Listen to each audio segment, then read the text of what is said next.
Salve, salve moçada, mais um episódio do Estúdio News. Hoje eu trouxe um grande amigo, parceiro de longas datas, meu reserva de time no Gente Futebol Clube, ele que veio do Rio de Janeiro, veio para a Copa do Mundo de 2013, comeu a cabeça de pacu e não saiu mais daqui e não pretende ir embora. Quando tem um problema, chama ele. E a minha produção falou assim, por que você não chama um cara? Eu falei assim, então tá, vamos chamar o Gonzaga. Chama o Gonzaga! E aí, Betel, tudo bem? Esse negócio de reserva há controvérsias, hein? Cruzar pro Pato fazer gol não é fácil não, e você nunca fez, eu já cruzei pro Pato fazer gol É aqui. porque você tem o time do Pato. E aí, tudo bem, cara? Tudo Obrigado jóia. pelo convite. E aí, cara, você tá aqui desde 2013? Pois é, eu vim pra cá em 2013, vim antes da Copa do Mundo de 2014. Eu trabalhava, antes de vir pra cá, eu trabalhava em Campos, no interior do estado do Rio, numa afiliada da Globo também. Campos do Goitacazes. É isso, Campos dos Goitacazes. No interior do estado do Rio, lá eu trabalhei por quase 5 anos. Aí houve um probleminha lá na emissora, enfim, eu acabei me desligando da emissora. Aí a Globo, ela interveio e acabou me indicando pra cá, né? Falou assim, vai pra lá, TV Centro-América é uma emissora boa de se trabalhar e vai ter Copa do Mundo, a cidade tá agitada, e realmente estava, né? A gente vivia um momento aqui de obras de Copa do Mundo, a cidade estava virada de cabeça para baixo. Eu cheguei nesse momento, né? Obra de VLT, obra de tudo quanto é lado, de trincheira. Cheguei nesse meio aqui em Cuiabá em 2013 e tô aí até hoje. Agora em junho para julho vou completar 9 anos em Cuiabá. E olha, você criou raízes aqui. Tô pra te dizer que foi a melhor decisão da minha vida. Sério? Não saio daqui de Cuiabá por nada, assim. Pra mim, hoje, o meu pensamento é ficar aqui pra sempre. E o que é difícil, Gonzaga, porque geralmente quem é da Globo sempre tem esse rodízio. Parece até repórteres militares, né? Sempre tá um lugar, depois manda pra outro, manda para outro. E aqui você já até fixou sua residência, você comprou sua casa, tem um filho que é cuiabano. Tem um filho cuiabano, Luiz Henrique. O mais velho, o Miguel, ele é de Campos, né? De onde eu morava antes, lá no interior do estado do Rio. Mas o caçula já nasceu aqui, já, o Luiz Henrique. Já vai fazer 7 anos. Aliás, isso, ele tem 7, vai fazer 8 anos. E, cara, eu adoro Cuiabá. Adoro. Assim, me encontrei aqui, sabe? Me encontrei nessa cidade, me encontrei nesse estado. Fui acolhido, muito bem acolhido. Sabe quando você tem aquela noção de, tô voltando pra casa, sabe? Assim, voltando pra casa, quando você tá viajando. O meu voltando pra casa é aqui, sabe? Quando eu penso, tô voltando pra casa é aqui. Não é mais onde os meus pais moram. Os meus pais moram em Minas, né? Porque eu nasci no Rio, meus pais se conheceram no Rio. Mas quando eu tinha 16 anos, a minha família se mudou pra Minas, pra terra da minha mãe, cidade chamada Governador Valadares. E aí a gente foi pra lá, pra Minas. Lá eu conheci a minha esposa, a gente já tem aí vai fazer 23 anos juntos, entre namoro, noivado e casamento. E depois aí eu mudei, fui pra outra cidade de Minas pra trabalhar, depois fui pro interior do Rio. E aí vim pra Cuiabá e aqui eu me encontrei, sabe? Assim, quando você chega num lugar e fala, pronto, é aqui. Esse é o lugar. Esse lugar pra mim é Cuiabá. Você veio pra cá e teve uma coisa que marcou a sua carreira aqui, foi um quadro, o Chama o Gonzaga. Como que surgiu essa ideia? Hoje não está mais no ar, mas tem uma previsão de volta para isso? Então, assim, eu venho do Rio de Janeiro, dessa cultura de jornalismo comunitário, popular, que lá tem muito. E assim, lá a gente fazia muito no jornal, no RJTV de Campos. E no Rio, na capital, tem uma repórter chamada Suzana Naspolini, que ela faz esse quadro, que é o RJ Móvel, que é o quadro comunitário. Foi inspirado nela que a gente propôs o quadro. Por quê? Porque quando eu cheguei aqui e o pessoal começou a me escalar para as reportagens comunitárias, as pessoas começaram a ligar para lá para pedir a reportagem comunitária, porque as pessoas fazem isso, entram em contato com a gente, minha rua tá assim, tá faltando água, não tem médico, não sei o quê. E começaram a pedir, manda aquele repórter carioca, manda o Gonzaga, chama o Gonzaga para vir aqui. E numa dessas, eu na época, o chefe era o Ulisses Serotini, eu montei um projeto. Um baita chefe. Ulisses, gente finíssima. Só tem um defeito, é palmeirense, mas gente finíssima. E aí eu apresentei o projeto para ele, que tal que a gente embalar esse produto, né? Esse quadro comunitário para ser um Chamo Gonzaga. Aí eu fico fixo nele, produzo sempre e acabou dando muito certo. Foi de 2014 para 2015, ele ficou no ar aí 3 ou 4 anos. Já tem 3 ou 4 anos que está fora do ar. Mas até hoje as pessoas, quando me veem na rua, Gonzaga, chama o Gonzaga, eu cumprimento, não sei o que e tal. Mas marcou bastante. E agora vocês estão com um outro quadro, né? Você está com outro formato, está direto no governo, na Assembleia. Depois, a gente vai vivendo de ciclos, né? Depois eu fui para apresentar o Bom Dia Mato Grosso, saí, voltei a apresentar de novo. Quando eu saí pela segunda vez, os meus chefes me propuseram, falaram assim, olha, que tal você fazer cobertura política? A gente está querendo fazer a cobertura política. Desde a época do quadro, você já tem um acesso muito fácil aos políticos, porque no quadro eu tinha que ir atrás de político, né? Para resolver o problema da rua, né? Da falta de asfalto, né? Tudo. Eu tinha que ir atrás de político, já tinha esse tato, esse contato com o político. E aí, que tal você fazer? Vamos experimentar, vamos ver se vai dar certo e tudo. Eu falei assim, então vamos embora, vamos tentar. E eu mergulhei e fui para cima. Então hoje a minha vida é fazer cobertura de assembleia, de governo, prefeitura, Câmara Municipal, principalmente aqui de Cuiabá, né? Teve 2 quadros que eu estava na época na assessoria de imprensa da Sinfra e tinha 2 quadros que, cara, esse aí era a gente chegar e tem o e-mail da TV Centro-América que a gente tinha que resolver. Dava trabalho. Dava trabalho. Um era o reloginho. Que fazia parte do Chamo Gonzaga. Aí colocava o reloginho e tal, não sei o quê. E o outro onde as pessoas vinham, mandavam a imagem. Bem na hora. Bem na hora. E, rapaz, esse negócio era um trabalho que dava pra gente. Porque vocês eram da Sinfra, Secretaria Estadual de Infraestrutura, e também mexe com obra pública. E nessa época estava tendo aquele negócio lá da duplicação da 251. Da rodovia. Da rodovia, pega ali da Jardim Vitória até a rotatória ali onde tem um heliponto, onde tava mexendo naquilo ali, aí tinha que passar por dentro ali do bairro ali do Alvorada, então ali era uma bagunça. Tinha desvio e o desvio Isso, então era direto, abriu um buraco aqui, abriu não sei o que, e aí a gente tinha que dar nota. O desvio ficou bem ruim, viu? Buraqueira, a rua não tinha condição de receber aquela quantidade de veículo, era difícil. E o medo de passar a noite. Complicado.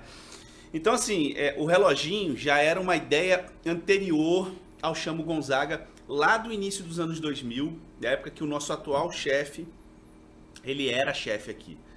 Porque ele saiu e voltou em 2016, eu acho, 2015, ele voltou. O Orlando Loureiro já tinha um reloginho lá no início dos anos 2000, e aí a gente reativou o reloginho. Cara, impressionante. E dá resultado. Impressionante como as pessoas se identificavam. Por quê? Porque qual que era a pegada do negócio?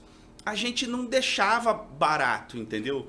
Eu mesmo sou um cara que ficava muito indignado e genuinamente indignado quando um político fazia uma promessa e não cumpria. Então, quando eu ia pro bairro, entrava no buraco, tomava cafezinho no buraco com a dona de casa, com a moradora lá, com os moradores, sabe... Eu sentia na pele ali a dificuldade que aquelas pessoas tinham. Pessoa que sai de casa e hoje ainda tem, menos, mas ainda tem. Cara, a pessoa sai de casa de chinelo de dedo com um calçado de trabalhar numa sacola e a calça amarrada, dobrada até aqui assim no joelho. Porque ela vai sujar de barro até chegar ao ponto de ônibus onde tem asfalto. O ônibus não vai até a casa dela onde não tem asfalto, então ela vai assim para pegar o ônibus, para chegar no trabalho, se limpar e trocar o calçado, usar o calçado para trabalhar durante o dia e guardar o chinelo de dedo ali que tá sujo de barro e tudo, e ela limpou e tal, para voltar para casa à noite. Então assim, cara, é muita falta de dignidade que as pessoas vivem. Gente que mora em casa que o esgoto passa, ela põe uma tábua assim para passar por cima, aquele cheiro. Eu ficava indignado com aquilo, muito indignado. Então, quando eu chegava pro político, pro secretário, eu falava assim, olha, secretário, tudo bem, tá, o senhor tá falando aí, porque político, ele já vem com a retórica pronta, né? Não, tá no plano, tá no projeto, a gente tem um planejamento, tá no cronograma, começa a falar aquele monte de coisa. Aí vem o período de chuva. Aí para quando chuva. Aí eu virava e falava assim, não, secretário, é o seguinte, aqui não é assim que funciona. Aqui funciona com prazo. Quando? A gente quer saber quando. Quando vai começar, quando vai terminar. Ah, é obra grande, precisa de licitação. Tá, então vocês vão... Tem um projeto? Vão montar a licitação? Eu quero voltar aqui para dizer, olha, a licitação tá aí, tá na rua, vai começar a licitação. Agora, quando era obra pequena... E, cara, e às vezes eram obras pequenas que não precisavam disso tudo. E era difícil, e acontecia só quando a gente ia lá reclamar, mostrar e brigar. E eu ficava muito indignado. E aí, assim, por que eu comecei a ficar muito indignado? Aí foi uma coisa muito pessoal. Eu, quando cheguei aqui, minha primeira semana em Cuiabá, faltou água na minha casa, onde eu moro. Onde eu moro até hoje. A casa que eu vim pra cá é a mesma casa desde que eu cheguei aqui. Faltou água. O fornecimento lá, ele era a cada 3 dias. Uhum. E a caixa d'água da casa... Primeiramente eu morava de aluguel, depois eu comprei a casa. Era uma caixa de 1.000 litros, então ficou 5 dias, 6 dias sem vir água, acabou a água. E a gente não se atentou para isso. Por quê? A gente nunca havia morado em lugar que não tem fornecimento de água frequente. Aquilo me deu uma indignação, ter que ir na casa do vizinho, pegar balde para tomar banho, não sei o que tem. E olha que eu moro num condomínio, em tese... Eu sou um privilegiado, apesar de eu não sou rico, né? A gente, jornalista... Não é um condomínio de luxo, não é um condomínio, né? De luxo. Sim, mas é uma questão de segurança. Cara, imagina para pessoas com uma condição pior. E eu me coloco no lugar das pessoas, imagina você chegar em casa depois de um dia de trabalho e não ter água para tomar banho, cara.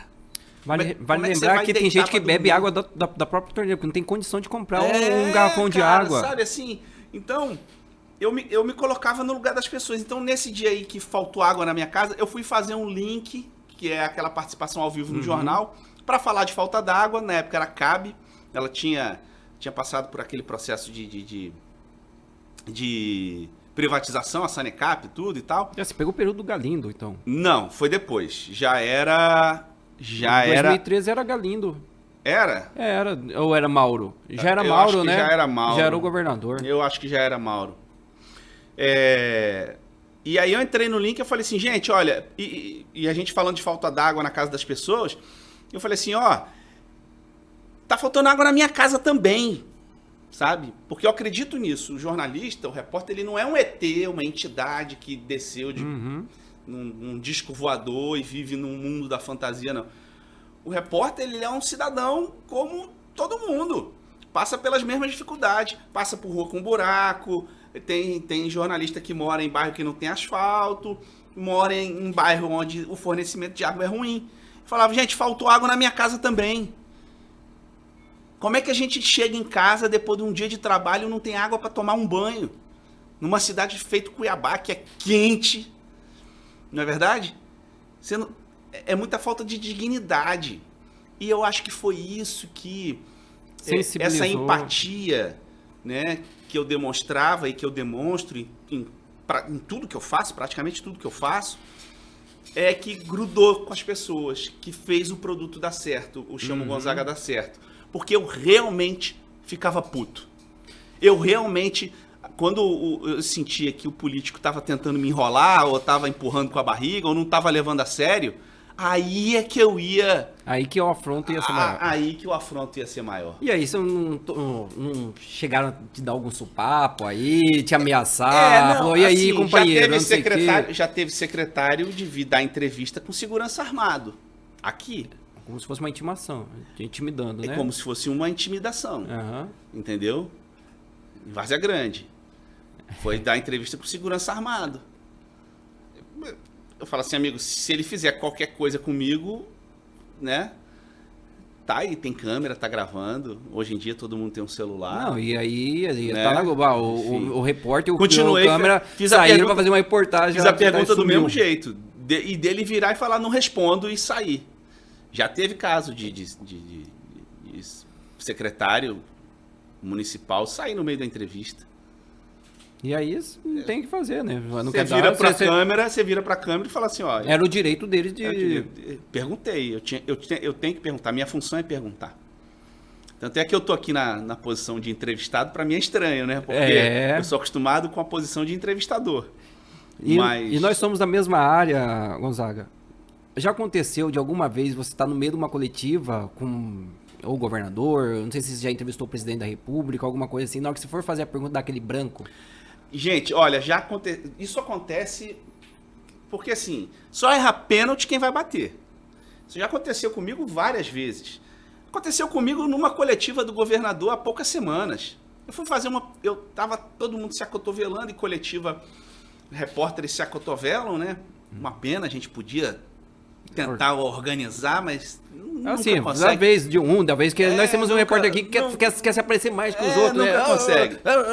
Aí eu, naquele afã de fazer a pergunta, eu tinha 3 questões para fazer para ele, e na hora de fazer a pergunta, e aí eu fui enrolando assim, e aí o Mauro Mendes olhou para mim assim, o que é que você quer perguntar, Gonzaga? Eu falei assim, não, aí eu peguei o fio da meada e fui na pergunta, deu certo. Mas assim, tava um mundo de repórteres, né, a imprensa inteira de Cuiabá ali fazendo a cobertura no Palácio Paiaguás. Isso aconteceu recentemente, eu tô com quase 20 anos de carreira, acontece. Naquela correria ali, naquele aperto, naquele. Não, e o afobamento. pessoal não entende, né? Que você tem que. O pessoal tem que fazer assim, ó, cara, eu tenho que ver se o meu câmera tá pegando a imagem Não, bem, se eu não, tal pior tá ali. você não sabe. E que, assim, passa um monte de filme na nossa cabeça, pior né? você não sabe. O que está acontecendo? O que acontece com o jornalismo hoje em dia? Eu estava filmando de celular também. Além da câmera do cinegrafista, eu também estava filmando de celular. Porque hoje tudo a gente registra, né? E eu gosto de registrar porque, de repente, eu faço um corte público na minha rede social, por exemplo, né? Se ele tiver uma fala que seja uma fala muito relevante, um anúncio muito relevante, pô, vou lá publicar na minha rede social também. Tô ali, tô fazendo, o cinegrafista tá gravando, o microfone tá ali no pedestal, e eu tô aqui, e eu tava olhando para ele, olhando para a câmera, e ficou naquela, né? E aí nós demorei a pegar, aí ele me interrompeu assim, aí depois que ele me interrompeu, eu peguei o fio da meada. Aí a coisa seguiu, todo mundo deu aquela risada, ficou meio Até assim. fechar a caixinha do negócio e abrir a outra caixinha, porque o homem é assim, né? Fecha uma caixinha aqui, abre a outra, fecha uma, abre a outra. Não, e o já pessoal foi. assim, o Gonzaga, da Globo, coisa nenhuma. Ali um monte de repórter experiente de política, né? Os colegas ali que cobrem há muito tempo. Agora, tem um caso de branco que, assim, esse me incomodou. Eu, no interior do Rio, quando eu trabalhava em Campos, eu fazia freelancer para o Sport TV. Foi na época que o Maracanã estava em obra para a Copa de 2014. Então, entre 2011 e 2014, o Flamengo jogou muito em Macaé, que fica a 120 quilômetros de Campos. E a emissora para a qual eu trabalhava, afiliada à Globo, não tinha repórter de esportes em Macaé, onde tinha um escritório, nem em Cabo Frio, que ficava mais ou menos a mesma distância de Campos para Macaé, Cabo Frio para Macaé. Então, eu combinei com o pessoal do Sport TV, eu recebia por fora, né, fazia o freelancer. Então, toda vez que tinha jogo em Cabo Frio, em Macaé, lá ia eu para lá. Fiz muitos jogos do Flamengo. Inclusive, o primeiro gol do Ronaldinho com a camisa do Flamengo foi contra o Boa Vista, lá em Macaé, de pênalti. Eu tava lá. Eu entrevistei o Ronaldinho. Ele era bom? Bom o quê? De bola? É. Não, vendo pessoalmente, né? Porque se a gente vê então, pela TV... pessoalmente, o Ronaldinho não acrescenta muito, entendeu? Na fala, nas entrevistas, as entrevistas não eram boas entrevistas. Ele não era bom de entrevista. sabe? Não eram falas que acrescentavam. Pergunta de tática, esquece. Pergunta de como ele estava mentalmente pro jogo, esquece. Era mais Ele resenha. é meio... Não, ele é meio ET, assim, meio aleatório. O cara é um talento puro com a bola no pé, mas pra falar ali, ele não era... Ele nem gostava de dar entrevista. Por exemplo, antes da partida, aquela entrevista que tem antes da partida, ele não dava. Quando é que a gente conseguia pegar o Ronaldinho? Na saída do primeiro tempo e no final do jogo. Que aí ele vem na direção do vestiário e você tá no meio do caminho dele. Não tem como, né? Aí, se ele tá lá, tal, ele fala. Ele já me deu cotovelada, enfim. O Flamengo jogou mal, né? Ele já virou o cotovelo para trás algumas vezes, uma vez. Enfim, porque era muito perto, né? Então o pessoal aglomerava muito e aí dava aquele problema. Mas o branco que eu falei foi num jogo do Flamengo. A escalação, o Vanderlei Luxemburgo, ele estava em dúvida entre o Ayrton e o Williams, 2 volantes que jogavam pelo Flamengo. E eu, com o meu caderninho, anotando, flamenguista que sou, anotei tudo, tinha as informações em todas e tal, mas, cara, domino o assunto, né? Flamengo, né? Tô aqui e tal. Fechei meu caderninho, botei no bolso. Vamos lá pro vivo, pro troca de passes, que é aquele pré-jogo, né? Do Sport TV. E aí, Gonzaga, não sei o que tem Flamengo e tal. Como é que o Flamengo vem pro jogo de hoje? Jader Rocha era o narrador. Jader. O Flamengo tá aqui, tá praticamente tudo definido. A única dúvida do técnico Vanderlei Luxemburgo é no meio-campo. Ele ainda não escolheu, ainda não definiu se ele vai escalar o Williams ou e não saía. Ayrton. Não saía. Só que eu já tinha passado a informação pra cabine antes de entrar ao vivo, né? Aí o Jader. O Ayrton. Aí eu, isso mesmo, Jader, o Ayrton. O Luxemburgo tá em dúvida entre o Williams e o Ayrton. E aí, dei sequência. Mas esse eu me lembro, assim, que eu sinto aquele gelo até hoje. Daquele branco que me deu ao vivo no troca de passes do Sport TV, numa transmissão do Flamengo. Assim, cara, podia ser de qualquer clube. Como é que eu falhei numa informação sobre o Flamengo? Mas, enfim, aconteceu.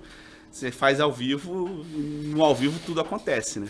E falar em rede social, Gonzaga, nós já vamos tocar num assunto importantíssimo, um assunto legal, que eu gosto pra caramba, que eu curto o que você tá acabando fazendo, mas antes disso eu quero falar, pessoal, se ligar no nosso canal, compartilhar aqui, inscrever no nosso canal do YouTube e lembrar vocês que terça-feira, amanhã, tem a Bola da Vez com William Reis, quarta, Plantão Podcast da Saúde, quinta, Japonês Cuiabano e Botoff com Agora Quando. Nessa sexta não teremos o Espia Lá, tudo sobre o Cuiabá. Volta na próxima sexta-feira e eu quero desejar um feliz Dia das Mães. Rede social. Você agora está sendo uma pessoa que está... Comentarista de BBB, né? Comentarista de BBB e comentarista do Flamengo. Pois é. Assim, Flamengo eu já comentei Você mais. é um digital influencer agora. Pois é, esse negócio de digital influencer, né? É um negócio assim, quem que é um digital influencer? O que é uma pessoa que influencia as outras? Eu sou um repórter de TV, as pessoas me conhecem aqui em Mato Grosso, Cuiabá e tudo. E aí eu uso as minhas redes sociais, eu não faço propaganda, enfim, né? Ainda não, né? Tem algumas parcerias aqui e ali, mas eu faço mais coisas do meu dia a dia, do trabalho, publico coisas do trabalho, coisas da família, meus filhos, minha esposa, né? Coisas simples. E eu gosto do BBB. Só que eu fiquei muito tempo sem assistir, né? Muitos anos sem assistir. Mas a partir do BBB 20, eu voltei a assistir e voltei a comentar. O 20 foi do Prior. O 20 foi do Prior, da Manu Gavassi, da Thelminha, que a Thelminha ganhou, do Babu, que foi um BBB que deu muita repercussão. Né? Que acho que foi a entrada do Camarote. E eu acho que foi a primeira vez. Foi a primeira edição do Camarote. Primeira edição de Camarote. E assim, eu era time Babu, né? Aquela coisa toda, polemizava. O Prior, realmente, o Prior não era um modelo de comportamento. Mas eu também não gostava da lacração das meninas, entendeu? Apesar de entender Da Rafa Kalimann, a Manu Gavassi, a própria Thelminha, aquela turma lá. O Pyong Lee, eu não gostava do Pyong Lee de jeito nenhum, mentiroso e tal. Mas enfim, aí eu comecei a comentar e tudo, era time Babu, o Babu me passava uma verdade, né? Uma ideia, um conceito de comportamento e tudo, gostava do Babu. E conterrâneo. Aí teve o BBB 21, que foi aquele estouro, né? E eu, desde o início, eu falei assim, era Juliette e Camila de Lucas as minhas favoritas. Desde o início, assim. E as duas chegaram à final. O pessoal falou assim, a Camila era planta. Pra mim, a Camila de Lucas era um altar de sensatez, de inteligência, de representatividade, de muito conteúdo, a Camila de Lucas. Agora, ela não entrava em barraco desnecessário. Ela brigou algumas vezes lá, poucas, mas brigou. Mas ela não entrava em barracos desnecessários. Ela era o suporte de muita gente que estava mal, inclusive da Juliette. Ela era de Cabo Frio? Ela é de Cabo Frio, não é? Não, eu acho que não. Acho que ela é do Rio mesmo. Ela é do Rio de Janeiro mesmo, da capital. Agora eu não sei te dizer de qual bairro, enfim, de onde que ela é. Agora ela tá super bem, ó, né? Hoje ela é uma personalidade do mainstream, da mídia e tudo, né? Ela, inclusive, ano passado ela estava construindo a casa dela, esse ano, e aí abriu um perfil no Instagram só para mostrar a construção da casa dela, os perrengues de construção e tudo. Eu não gosto de construção, não gosto de obra, não gosto de reforma, prefiro comprar pronto. Não falou em obra, reforma, para mim, me dá preguiça. Eu já gosto. Eu não gosto. Cara, não gosto de reforma, não gosto. Mas aí, assim, aí eu comentei o BBB 21, deu muito certo, deu muito engajamento, eu ganhei muitos seguidores, o meu público no Instagram é 60% mulher, 40% homem. Os conteúdos de BBB dão mais engajamento que os conteúdos de Flamengo, porque eu não comento futebol, eu não assisto o jogo de todo mundo, não tenho tempo, tenho família, tenho trabalho, eu não assisto o jogo, eu não vivo disso, né? Como nosso amigo William Reis, por exemplo, que trabalha com futebol, eu assisto Flamengo. Então, eu comento Flamengo. Mas os produtos, as publicações de BBB dão muito mais engajamento. A favor, contra. É impressionante. As pessoas participam mesmo. Mesmo muita gente falando, não gosto, o programa é ruim, isso, aquilo. Eu já discordo. Já acho que o programa é muito legal. O programa, se você tiver um olhar atento e observador, você entende como podem funcionar relacionamentos em locais de trabalho. Às vezes aquela pessoa que aparentemente ela é a errada da história, talvez ela não seja. A Juliette provou isso no ano passado, não é verdade? E o BBB mostra a potência da Rede Globo. Pois é, muita gente... Porque a Juliette sair daquilo lá e vir com 29 milhões, 30 milhões de seguidores, mostra a potência que ainda é a Rede Globo. Gente, ó, eu vou falar um negócio pra vocês assim... Muita gente tem essa sanha de falar, é a Globo, vai acabar. A Globo isso, a Globo aquilo. Bom, eu não sou funcionário da Globo, eu sou funcionário da TV Centro-América, uma afiliada da Globo. Nem advogo para eles, não posso falar em nome deles. O que é que eu posso dizer com relação a isso? O BBB 22 faturou, se eu não me engano, a última vez que eu li, estava faturando mais de 700 milhões de reais.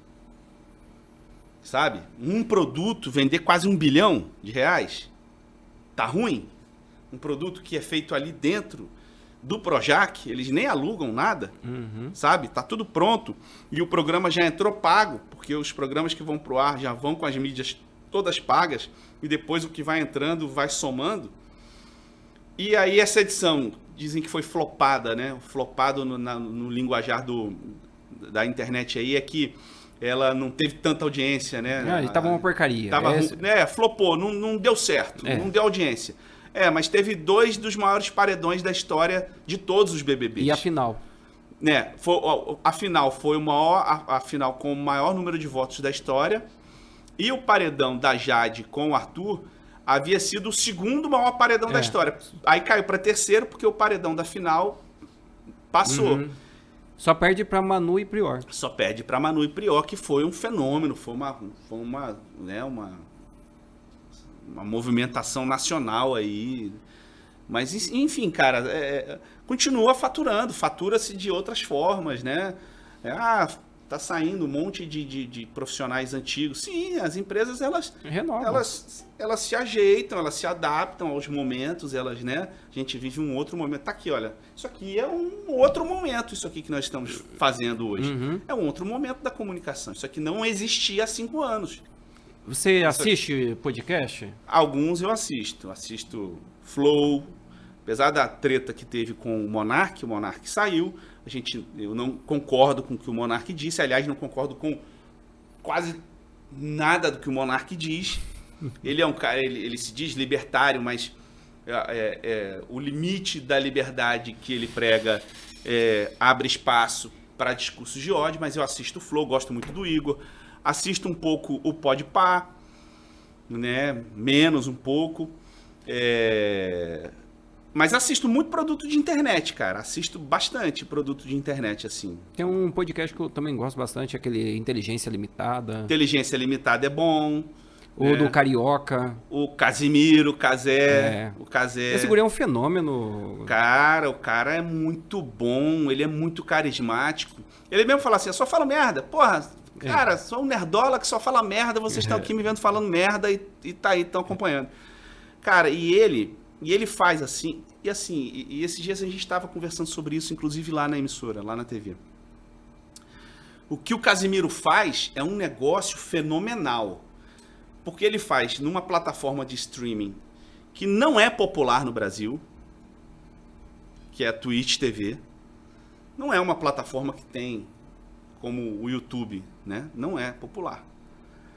Ele tem 2 milhões de seguidores na Twitch TV. E a Twitch TV é uma plataforma de streaming que era mais direcionada para gamer, né? Para as pessoas assistirem os grandes gamers jogar live de gamer. E ele também é do gamer. Ele fazia o fifando, né? Mas ele era o mídia social, o Twitter do esporte interativo. E que depois passou para TNT Esportes. E ele começou a fazer esse streaming dele na Twitch TV em 2020, cara. Tá completando 2 anos agora. Foi na pandemia, porque o que a TNT Esportes fez? Mandou todo mundo que não precisa estar na redação trabalhar de casa. Porque como ele era o Twitter, o que ele fazia? Ele pegava os produtos que iam ao ar na TV e fazia a publicação de Twitter. Ele era o Twitter. E ele tinha um programa, o De Sola, participava de um programa chamado De Sola. Ele e o Pedro Certezas. E de repente ele começou a fazer esse streaming na Twitch TV de reagir a vídeos. Ele inventou uma roda, cara. O que ele faz? O que a gente vai ver? A gente vai ver o Casimiro comentando vídeos. É claro que ele é uma figura, né? Um cara extremamente simpático, extremamente carismático. É impossível você... Assim, eu acho assim... É impossível generalizar, toda generalização tá equivocada, mas assim... É muito difícil alguém não gostar do Casimiro. Olhar pro Casimiro e falar assim, pô, que cara chato, que cara mala. Acho que até o Pedro Certeza ri com ele, né, cara? São amigos. Não, ele tem aquele o De Sola, eu assisto muitos episódios.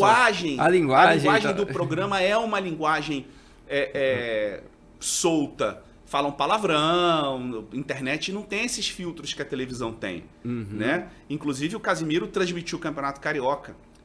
Sabe como que eu assisti o Campeonato Carioca pelo negócio? Foi através de um post seu. Você tava no Xbox assistindo. Não, você fez um story falando assim, olha só, cara, que negócio bacana. Eu aqui no Xbox do meu filho. Você olha como que é a tecnologia. Como é que tá hoje? Eu tô aqui no Xbox do meu filho assistindo o jogo do Flamengo do Campeonato Carioca feito pelo Casimiro. Porque é o seguinte, a minha a TV da minha sala... E eu assinei aquele Flá TV, que passava o jogo, Flá TV+, era uma porcaria. Aquele negócio, ela ficava travando toda hora. Os clubes, eles ainda estão se adaptando. Assim, o que aconteceu? A Globo, ela não renovou o contrato do Campeonato Carioca. Ela pagava um valor... 140 milhões, o Flamengo pediu 100 milhões só para ele, aí a Globo não aceitou, entregou o campeonato, questão de mercado, ponto. Né? A empresa entendeu que o produto não valia isso, tanto que a concorrente, a Record, comprou por 11 milhões, ela pagava 140.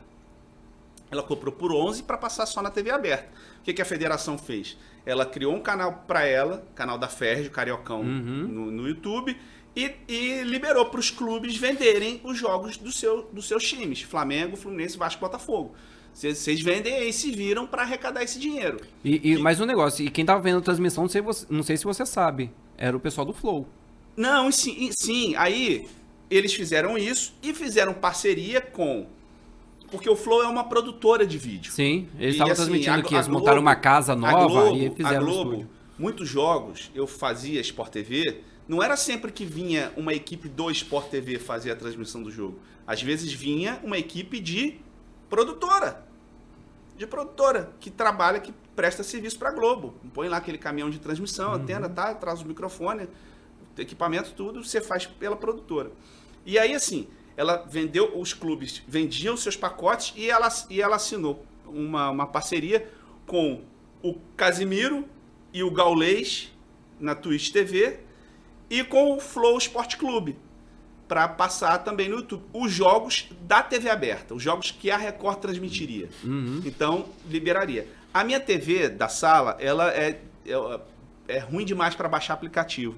Então, o que eu fiz? Para não assistir pelo celular, eu baixei a Twitch no Xbox e joguei na TV e tava assistindo. Cara, você imagina um negócio desse, cara? Você baixar um aplicativo e assistir?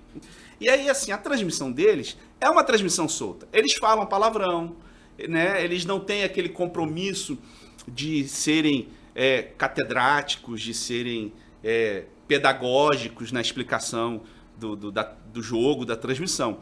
Mas assim, tem gente que não gosta da transmissão deles. Eu já ouvi gente dizendo que não gosta porque perde foco, parece que não é profissional.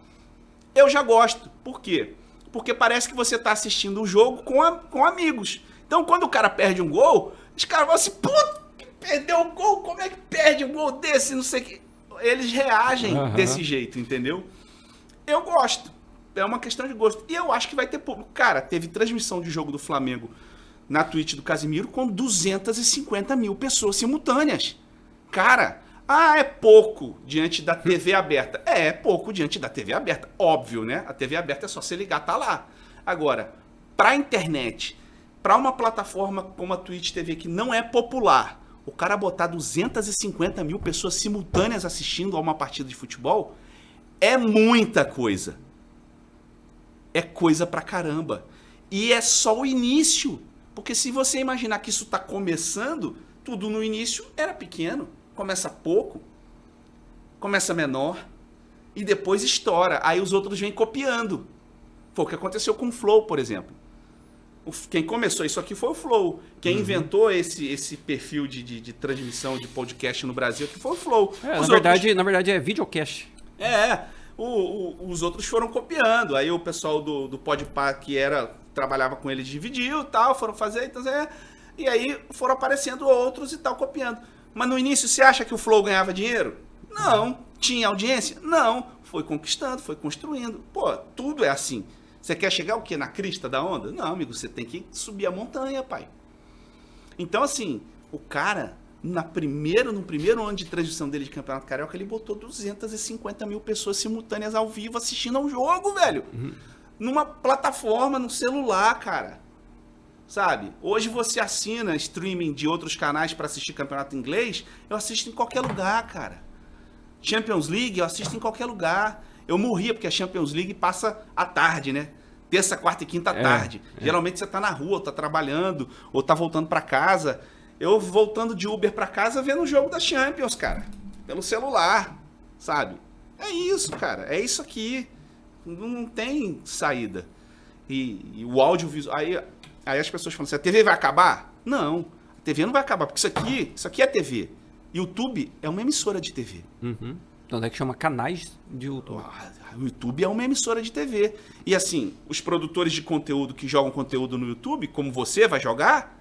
joga conteúdo no YouTube, é como se você fosse funcionário do YouTube. Sim. Vai monetizar, ele vai te pagar o tanto de visualização que tiver, pela sua produtividade, pela sua capilaridade, entendeu? Isso é TV. Então, a televisão, ela vai se adaptar. O jeito de se fazer vai ter que se adaptar a isso aqui. A internet, a coisa toda. Nós estamos num ponto importante aí que você está falando. Hoje, em Mato Grosso... Não, só para te interromper. E aí a Globo tá entrando nisso, né? A Globo tem o Globoplay. O Globoplay no Brasil bate com o Netflix em número de assinantes. Entendeu? Ela tem os produtos prontos, novelas de 50 anos, tudo pronto, colocando Ela só não entrou ar. no YouTube ainda, né? Não, começou a entrar agora. O GE já tá no YouTube. Ela tentou fazer um formato aquele... num minuto, como que é? Não, G1 em 1 minuto, mas É, aí era G1 na em 1 minuto. TV. Era na Não, TV, mas ela já vinha com uma pegadinha de internet. Ela demorou a entrar no YouTube por uma questão estratégica que eu acredito ou suspeito que tenha sido, assim, encarando o YouTube como um concorrente. Mas hoje, por exemplo, o Globoesporte.com já está lá, o Sport TV já está lá. Por quê? Porque monetiza-se. E é uma nova plataforma que eles mesmos podem vender. Falar assim, olha, a sua propaganda não vai entrar na TV, mas vai entrar na nossa transmissão no YouTube. O Paulistão foi transmitido pelo YouTube. Pois é, o Thiago Leifert saiu da Globo e está fazendo um monte de produto de internet que dá mais liberdade para ele. Tu acha que ele está ganhando menos do que ele ganhava na Globo? Talvez no início sim, mas depois, amigo, deslancha. Os clubes também. A Flá TV tá com 6 milhões de inscritos. Clubes. Na Europa os clubes já têm essa tradição há bastante tempo em TV a cabo, né? Já tinha em TV a cabo. Né? Real TV, Barça TV, já tem bastante isso. Os clubes do Brasil não tinham. Mas agora com a internet é tudo muito mais fácil, né? Se assinar é mais fácil. E isso está acontecendo até na rede social, no Instagram. Hoje, Gonzaga, você falando até do reloginho. Hoje tem uma página chamada Perrengue Mato Grosso. E o cara vê o negócio, olha aqui, Perrengue, olha aqui. Ele é um fenômeno. É um fenômeno e é para todo mundo da comunicação ficar esperto com esse lado aí. Porque é um concorrente que entra com um peso já. Então, mas e eu tem acho repórter que o povo é o repórter pra eles. Então, eu acho assim, tudo tem o seu lugar, tudo tem o seu nicho, tudo tem a sua posição no mercado. O Perrengue Mato Grosso é um fenômeno aqui, né? O cara, e ele conseguiu construir uma popularidade que as pessoas mandam as coisas pra ele, já falam, e aí, Perrengue e tal, não sei o que tem, como faziam no Chamo Gonzaga. E aí, Gonzaga, olha só aqui, Gonzaga, não sei o que e tal. Faziam os vídeos e mandavam assim lá pra TV. Ele construiu isso, super mérito dele. Só que o Perrengue, ele não é jornalista, então ele não tem nem a obrigação e não tem o perfil de, por exemplo, ir atrás do político para saber quando é que vai resolver. Ou de confirmar se aquela informação realmente é verídica. Porque ele começou como uma página de humor, né? Como uma página enfim, de entretenimento. Então ele não tem esse perfil jornalístico. Aí são os espaços. Ele tem muito espaço, ele é muito bom.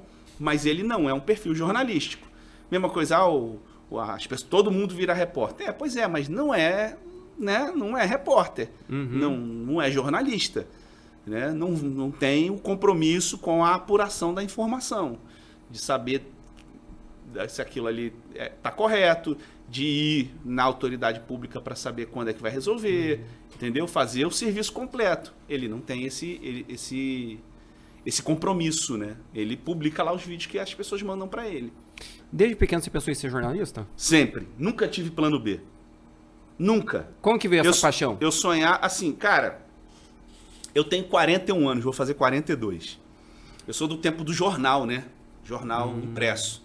Eu parava... E lá no Rio era bem forte. E lá no Rio, o jornal impresso era um negócio. Então as bancas tinham um display assim de plástico com os espaços para se colocar o jornal e a gente via sempre a capa do jornal do dia, né? De todos os jornais. Você via aquela manchete principal. Eu era tarado, eu comprava. E eu era muito ligado em esporte. Eu pegava a mesada para comprar o Jornal dos Esportes, que era um jornal rosa de futebol que soltava tinta na mão, sabe? Revista Placar, eu era tarado com revista Placar. Figurinha. Álbum de figurinha.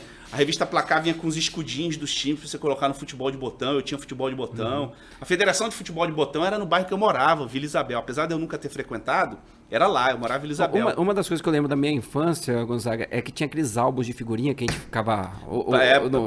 Bafo.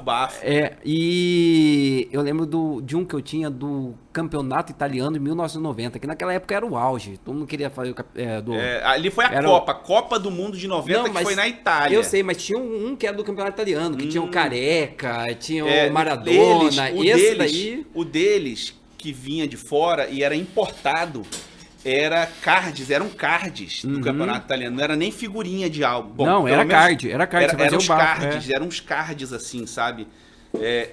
Bonitões, assim, sabe? Que vinha com o perfil do jogador e a foto do jogador e atrás.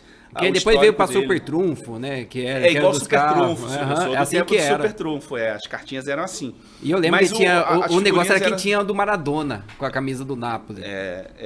Mas eu sou do tempo do bafo-bafo. A gente a figurinha assim, ou então batia assim, eu sou desse tempo. A gente matava a aula pra jogar bafo-bafo. E aí você era apaixonado pelo jornalismo? Eu era jornalismo? desse jeito, cara. Eu comprava a revista Placar, eu tinha desde, sei lá, 8, 9, 10 anos de idade, revista Placar. Tarado com futebol, tarado com esse negócio de informação. E o meu sonho era trabalhar no Jornal do Brasil. Por quê? O Jornal do Brasil tinha um prédio lá no Rio que ficava na Praça das Bandeiras, lá no Rio. E no alto, sabe o planeta diário do Superman que tem um globo no alto do prédio? O prédio do Jornal do Brasil tinha um letreiro dos 4 lados do prédio escrito Jornal do Brasil, que invertia o nome e a hora e a temperatura e Jornal do Brasil. Jornal do Brasil, aí virava a hora, virava a temperatura. É igual aqueles placar que tinha de campo, aqueles placar de campo que ficava girando antigamente. Isso. Cara, eu sonhava em trabalhar no Jornal do Brasil daquele jeito ali, no prédio assim, sabe? Aquela coisa romântica. Aí trabalho durante o dia, via as informações e aí à noite ia sair para tomar uma no barzinho, aquela coisa bem clichê de novela dos anos 60, assim, sabe? Anos 70, que eu sempre assisti muito televisão. Eu sempre assisti muito televisão também, muito ligado. Mas sempre foi assim. Tem uma história, assim, a minha história com televisão na nossa época, a gente tem praticamente a mesma idade. Tô com 35. Não, então eu sou mais velho que você, bem 7, mais velho. 6 para 7 anos. A televisão era de tubo, né? Era aquelas eu lembro. Era aquelas caixotona, né? Então lá em casa tinha uma TV você tinha que... Não, era de botão. Mas pra você se sintonizava na mão aqui, assim. É que na minha casa era botão, tinha 2 TVs, uma de botão e uma que você tinha que ficar girando pra você trocar o canal. Isso aí. E aí uma vez, meu pai disse que quando eu tinha 3 anos, eu disse pra ele, pai, um dia você vai me ver dentro dessa caixa. Aí quando eu fiz televisão pela primeira vez, que eu me formei em Minas, né? Lá em Governador Valadares. Quando eu entrei na televisão pela primeira vez, na TV Educativa Rio Doce, onde eu fazia estágio, o meu pai me contou essa história. E aí quando ele me viu fazendo reportagem, muito ruim, muito cru, né? Muito novinho, Foca, né? Foca é o jornalista recém-formado. Na época eu nem era formado, era estagiário. Falou, olha, você quando tinha 3 anos você me disse isso. Se um dia eu ia te ver dentro dessa caixa. E dito e feito. A TV ainda foi 2003, ainda tinha TV de tubo ainda, né? E aí o meu pai... A minha promessa foi cumprida, né? 20 anos depois, eu falei pro meu pai que ia aparecer dentro daquela caixa e apareci. E depois disso, nunca mais deixei de aparecer. E o maior desafio, você ainda acredita que é o ao vivo? É meio complicado? Gente, porque olha, diz que esse é o maior temor de todos os jornalistas. Cara, o negócio é a preparação. É a preparação. E a concentração. Você precisa primeiro... Desligar. Não. Você precisa primeiro saber o conteúdo do que você vai falar. Hoje estudos até mostram que o ser humano, a humanidade está com muita dificuldade de memorização de assuntos, porque o celular facilita tudo, enfim, você não escreve mais à mão, né? Dificilmente você escreve à mão, você escreve aqui, é diferente a maneira de se memorizar e tal. Então você cansa de ver repórter com o celular assim, eu mesmo sou um que muitas vezes uso o celular no ao vivo assim. Mas é a preparação, você ter o conhecimento do assunto e se concentrar. Fala assim, olha, 5 minutos antes do vivo eu vou me concentrar aqui. Eu já escrevi o texto foi aprovado. E agora eu vou me concentrar, eu penso por tópico, né? A minha forma de raciocinar é por tópico. E aí aí desenvolvo o assunto. Eu prefiro ao vivo, por exemplo, do que gravado. Sério? Porque no ao vivo você se concentra mais. No gravado, você sabe que está gravado, então você pode errar. Você pode errar, então naturalmente você desliga. Relaxa. Seu corpo não está concentrado. No ao vivo, não. No ao vivo você está concentrado, então não tem para onde correr. Se errar, você pede desculpa e dá sequência. Não pode parar. Não tem tempo ruim. Qual foi a reportagem que marcou sua vida? Foi... Uma que te emocionou. Cara, isso aconteceu em Campos. Eu estava com o meu colega Júnior Marins, cinegrafista. A gente estava indo para Santo Antônio de Pádua. Mas nós pegamos uma estrada diferente. Não pegamos o caminho habitual, porque estava em obra. Nós pegamos a estrada que passava por São Fidélis, eu acho. E no meio do caminho, nós nos deparamos com um acidente. Isso deve ter sido 2009, 2010. Nós nos deparamos com um acidente. Como é que estava a situação? Um carro capotado, um pai desesperado com a mão na cabeça, uma criança, um menino de uns 3 anos, já sem vida, com o rosto virado para o chão. E a menina, a irmã mais velha, foi arremessada para mais longe. Bom, eu e o Júnior, a gente saiu do carro para ver o que era. Não tiramos o equipamento do carro. Fomos ver o que era, o que a gente podia fazer. E aí, o pai desesperado, o que aconteceu? Capotou as crianças, não sei o que tem. O menino já tinha perdido a vida, não tinha mais o que fazer. A menina tinha sido arremessada e não estava conseguindo se levantar. Lá fui eu, atrás da menina.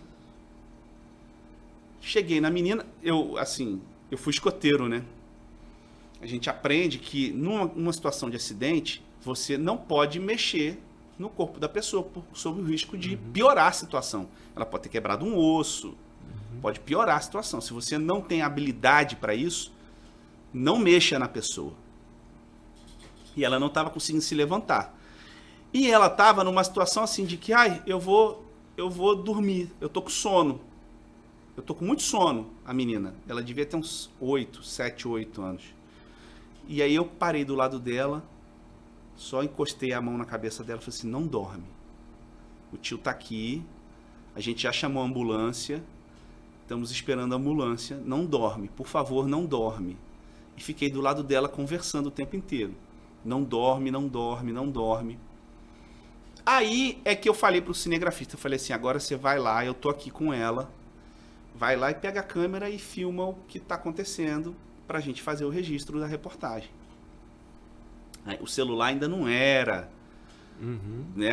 As câmeras dos celulares ainda não eram boas, o WhatsApp ainda era muito recente, era muito ruim mandar, então você não tinha celular para fazer, era câmera mesmo. Aí ele começou a fazer aquela coisa toda, mas eu não parei de acudir a menina, eu fiquei do lado da menina o tempo inteiro e falei com ele assim, olha, só filma de longe a gente aqui, porque eu não quero pagar de herói. A gente precisa ajudar a resgatar essa menina. Eu só fiquei do lado dela o tempo inteiro. Por favor, não dorme, não dorme. O tio tá aqui. A gente já chamou a ambulância, tá vindo. E aquela coisa toda. A ambulância chegou, o socorro chegou. E aí fez o resgate profissional lá, de tudo e tal. E aí, depois disso, é que eu peguei o microfone e gravei uma passagem falando, olha, depois de 40 e poucos minutos, porque, enfim, não tinha bombeiro próximo e tal, São Fidélis não tinha, teve que vir de outra cidade e tal, não sei o que e tal. Não lembro direito. Mas demorou uns 40 minutos a 1 hora para chegar a ambulância. Eu falei, depois de 40 minutos chegou uma ambulância aqui para fazer o resgate. Os bombeiros vieram, levaram a menina nesse estado para o hospital. Tá. A gente abortou a matéria que a gente ia fazer na outra cidade e voltamos para Campos, né? Fomos voltar para Campos. Entramos os dois no carro. Nós dois começamos a chorar. Eu e o cinegrafista. Tamanha carga de tensão e de emoção. E naquele momento, quando a gente entrou no carro, ligou o ar-condicionado, aquela coisa, aí baixou a adrenalina, a gente viu uma criança morta, uma outra sendo resgatada. Possivelmente eles estavam... Eu não me lembro, já faz tanto tempo, mas eu acho que eles estavam sem cinto, porque foram arremessados, obviamente, então estavam sem cinto. Foram arremessados para fora do carro. A gente pegou o pai meio de longe assim, e aí, pai, o que foi e tal, isso aqui. Contamos a história. Fizemos a reportagem, mas assim, dentro do carro, os dois chorando, igual criança. Tamanha descarga de emoção que aquilo causou na gente. Daquela tensão toda que foi aquele acidente que a gente participou. Sabe, assim, uma coisa que eu não saio da minha cabeça até hoje, parece que foi anteontem, sabe? Aí, anos depois, esse meu amigo cinegrafista, ele foi até a cidade dela, acho que ela era de São Fidélis, e tirou uma foto com a menina, entendeu? Ela já estava maiorzinha e tudo e tal. Aí mandou aqui, Gonzaga, olha ela, como é que tá? Aí eu mandei áudio, vídeo e tal, aquela coisa tudo.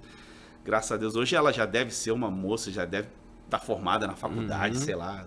Né? E durante esse seu período de estudante e tal, teve alguém que te inspirou nesse período? Que você já queria ser jornalista logo do início, mas assim, sempre tem uma fonte, esse cara é legal, esse cara é bacana, esse cara é...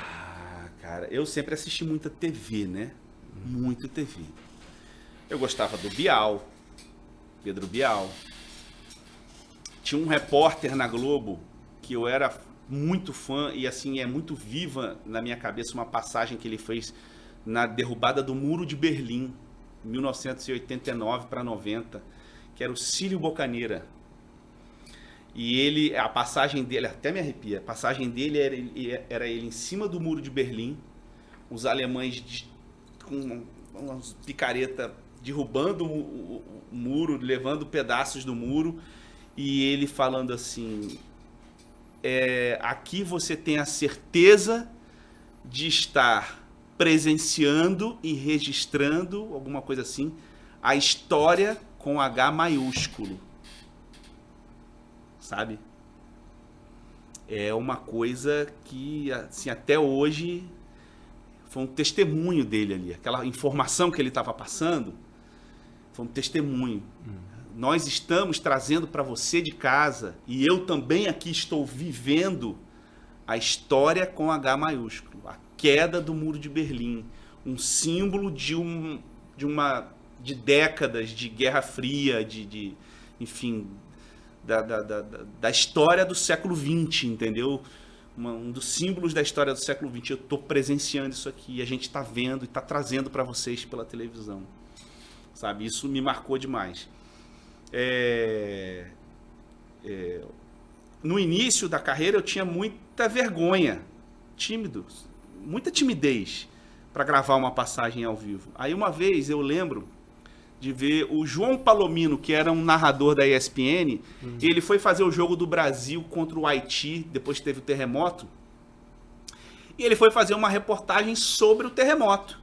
Pô, ele era um narrador de esporte. E ele fez uma reportagem mostrando, olha, isso aqui tá assim, caiu esse prédio, caiu não sei o que, tarará, e ele foi descrevendo aquilo. E eu observo, eu me inspiro, eu olho para os caras e falo assim, pô, isso aí, cara, olha isso que eu quero fazer. É assim que eu quero fazer. Eu quero um dia conseguir atingir esse padrão de excelência, de qualidade, sabe? Mesmo no dia que eu não estiver bem emocionalmente, psicologicamente ou com problema, eu quero chegar no meu serviço e ser capaz de fazer uma reportagem com esse padrão. Eu tenho um primo, Murilo, que ele fala isso. Uma vez eu disse isso para ele. Aí, a primeira vez que eu entrei num jornal de rede, assim, ou que ele viu um material meu, ele falou assim, aí, primo, você conseguiu, cara. Seu produto, seu material, aquilo que você faz é padrão Globo, é padrão rede nacional, você conseguiu chegar lá, sabe? Mas eu me inspiro em colegas também. Eu tinha uma colega em Campos, Aline, uma baita de uma repórter, e eu era apresentador do Segunda Edição lá. Eu editava os materiais dela.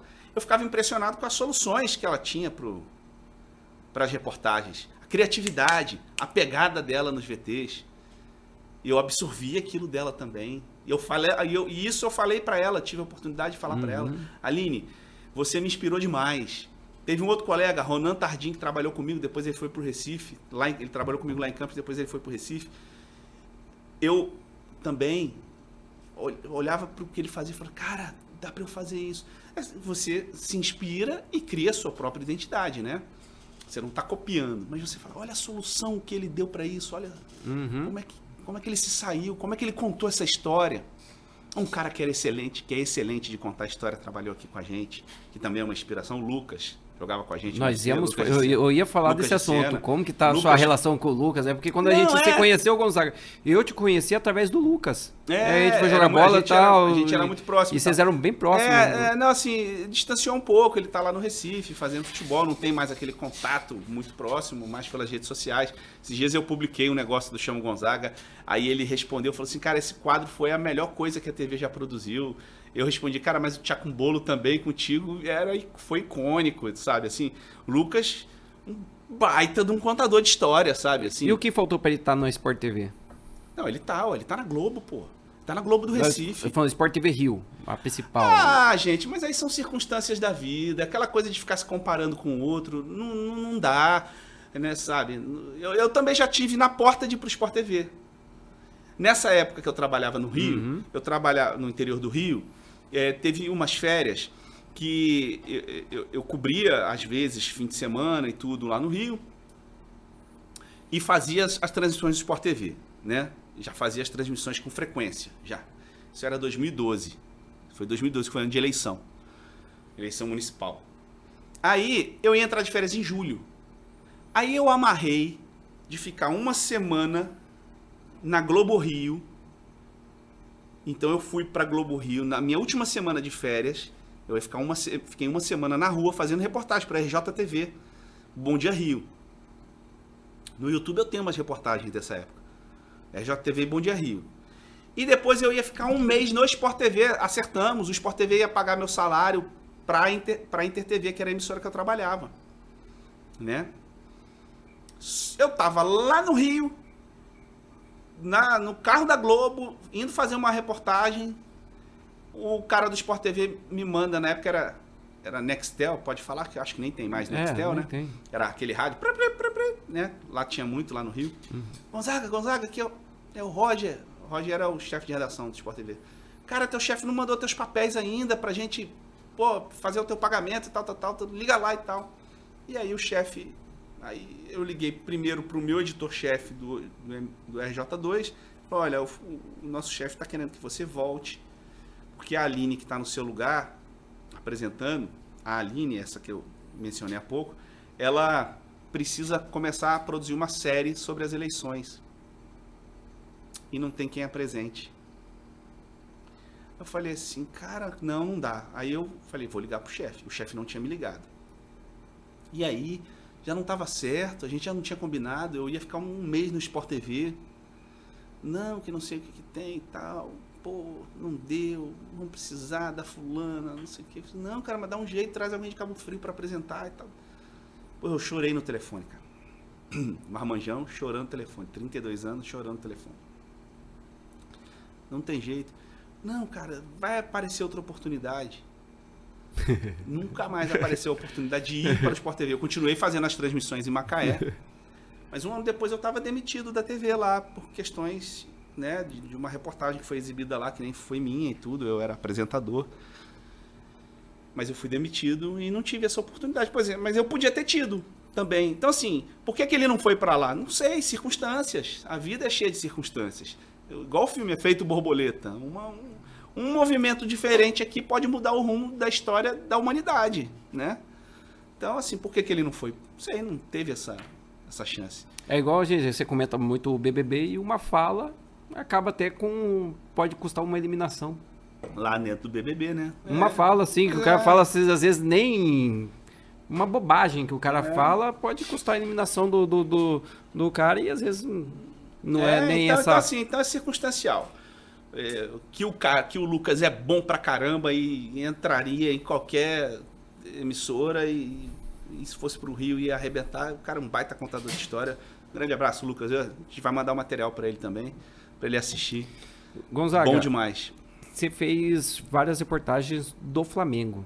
Como que é deixar de lado o lado torcedor e o lado profissional? Cara, isso é muito...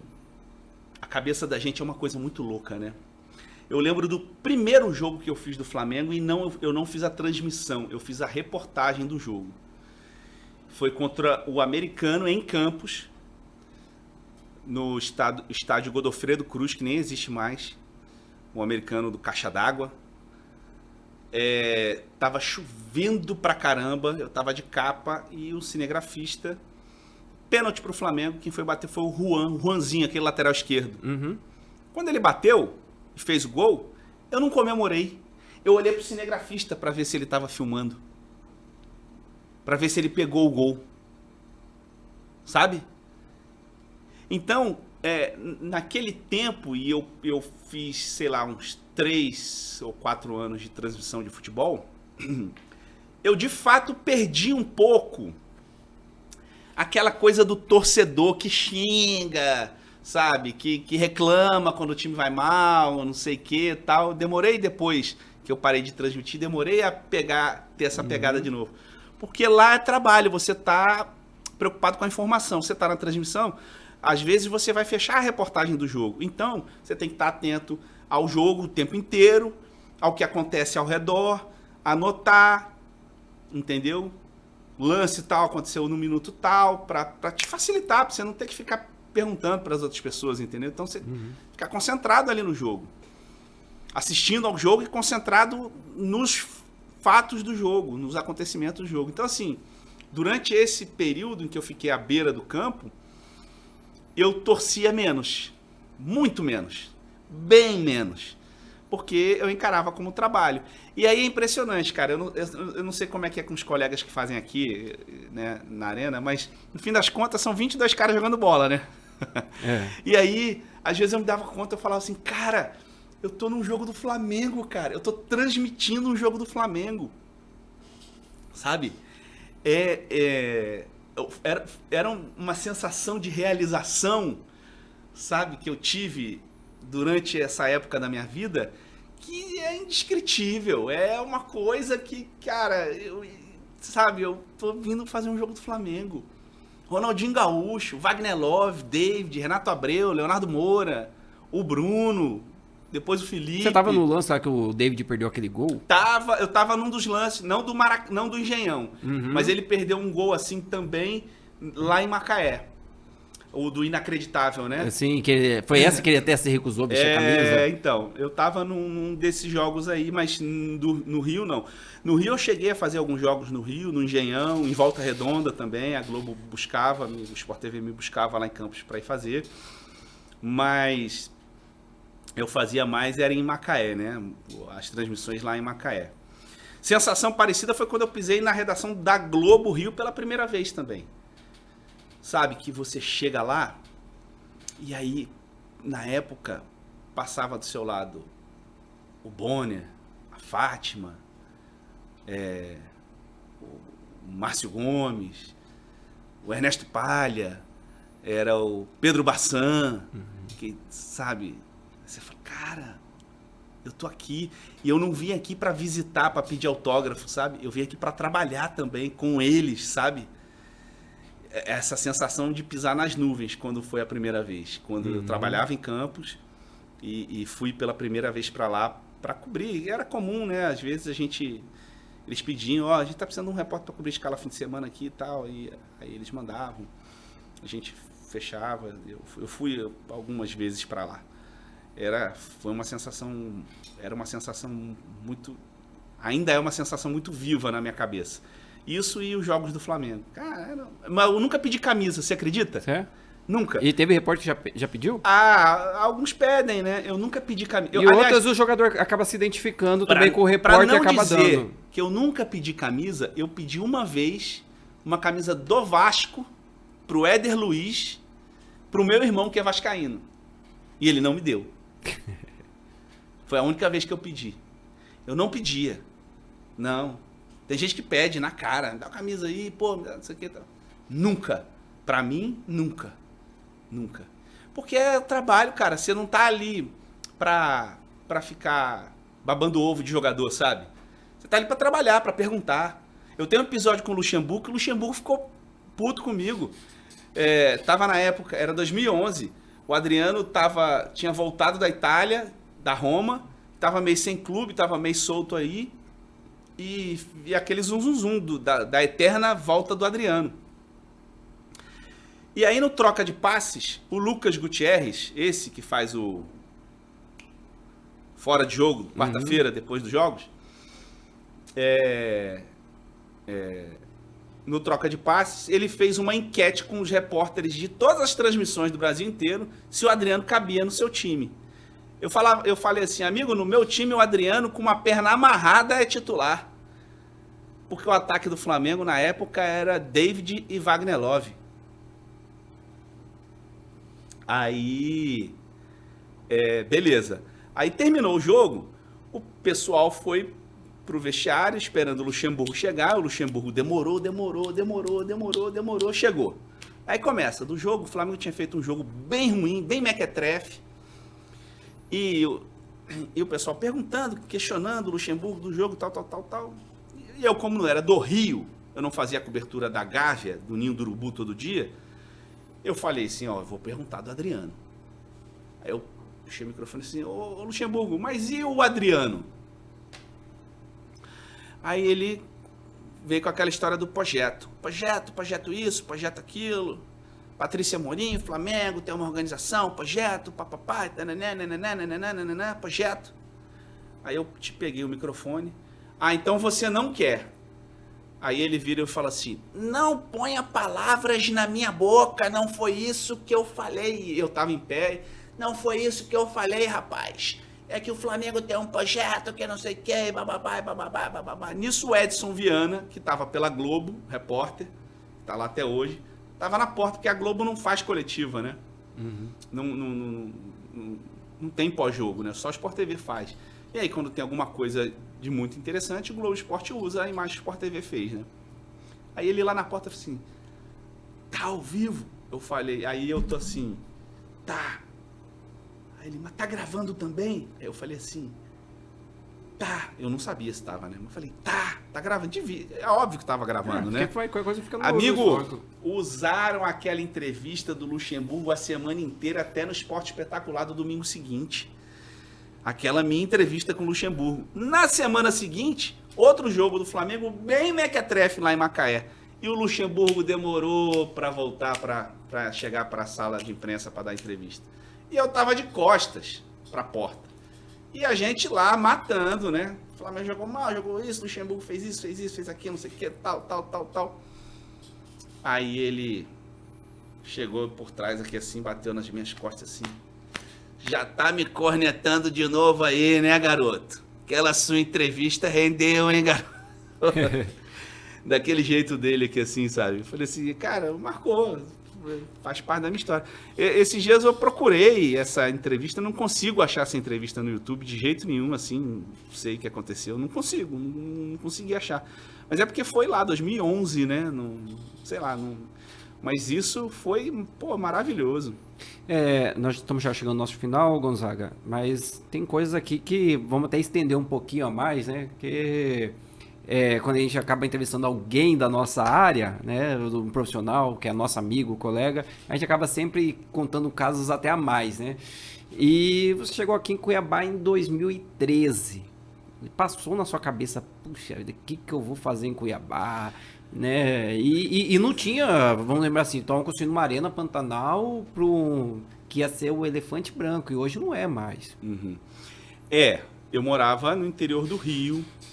A primeira proposta que me fizeram aqui não foi boa, eu não vim, eu rejeitei. Aí depois eles fizeram, a empresa fez uma outra proposta melhor, aí é que eu acabei vindo. E realmente, a impressão que a gente tem de lá é que, cara, nossa, eu vou para um lugar muito longe, muito distante, sabe? E as pessoas realmente desconhecem o que é Mato Grosso, desconhecem o que é Cuiabá, não fazem ideia, de verdade, assim. O que é uma pena, né? Porque se soubessem, viriam para cá sempre. Isso aqui, sabe, o Rio de Janeiro é insustentável. Hoje eu tenho 2 filhos para criar, eu não tenho vontade nenhuma de voltar para o Rio de Janeiro, sabe? Eu chego em 15 minutos no meu trabalho, eu moro num condomínio, numa casa que o valor dela aqui custa o preço de uma casa na favela no Rio de Janeiro. Pô, uma casa na Rocinha é 500 mil reais, cara. Na Rocinha. Pra mais, sabe? Numa favela. Tudo longe. Dependendo de transporte público, de carro, 1h30, 2 horas pra chegar no trabalho. Sabe? Se morar em Jacarepaguá e trabalhar no centro. Pô, 3 horas. Trânsito é vida. Não é. Insegurança. E aí ainda tem a questão da insegurança. O Rio de Janeiro, de fato, é um lugar que não te oferece isso, sabe? Uma pena. É minha terra natal, amo o Rio de Janeiro. É só para visitar. Para morar, para viver, para construir vida. Aqui eu virei gente. Eu devo tudo para Cuiabá, cara. Sabe assim, eu tenho uma gratidão enorme por esse lugar. Uma qualidade de vida, sabe? Numa capital. Por exemplo, meus pais moram em Minas, moram em Governador Valadares, uma cidade de 300 mil habitantes. É calmo, é tranquilo, mas não tem a estrutura que tem em Cuiabá, sabe? Cuiabá é uma capital de estado, só que é uma capital de estado que me permite uma qualidade de vida que não se tem em outras capitais. Tem gente que gosta daquela confusão, daquela barulheira, daquela fumaceira, sabe? Daquela buzinação, e o carioca buzina muito, né? Daquela falação. Cara, eu desacostumei. Eu gosto daqui. Eu gosto de Cuiabá, sabe? Eu não pretendo ir embora, não. É aqui que eu quero ficar, é aqui que eu criei raiz se eu sair daqui seria por uma situação muito assim, muito por necessidade. Ou se uma proposta de emprego... Cara, não sei, cara. Você já avalia, já faz... Não sei. Não sei, sabe? Porque Cuiabá te dá tanta oportunidade, sabe? De fazer as coisas, e hoje a internet já está te permitindo fazer tanta coisa, e você já ganha um dinheirinho fazendo coisa diferente na internet, sabe? Mesmo por fora. Já ganha um dinheirinho, né? Já faz um negócio aqui e ali e tal. Não sei. Tinha que ser um dinheiro muito, muito fenomenal, sabe? Vou para ganhar 150 mil, 100 mil reais fora daqui. Aí, beleza. Aí é um dinheiro que eu não ganho esse salário. Sim. Mas claro, a chance disso acontecer é mínima, né? Tanto é que você falou, até no início do programa, você falou, né? Você morava de aluguel e você acabou comprando a casa, né?